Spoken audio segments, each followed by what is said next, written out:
தஞ்சாவூர்ல பூக்கார தெரு அப்படின்னு ஒரு தெரு இருக்குதான். அங்க காஜா மொய்தீன் அப்படின்ற ஒருத்தர் பழக்கடை வச்சிருக்கிறார். அவர் கடைக்கு பேரு தோழர் பழக்கடை.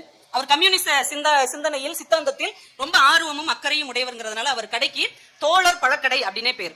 அந்த மனிதர் என்ன பண்றாரு, அவர் கடைக்கு யார் பழம் வாங்க வந்தாலும் அவர்களுக்கு அவங்க வயதுக்கு ஏற்றபடி அவங்களுடைய ரசனைக்கு ஏற்றபடி பழங்களோடு சேர்ந்து புத்தகங்களை பரிசாக தருகிறார். என்ன ஆச்சரியம் பாருங்களேன்.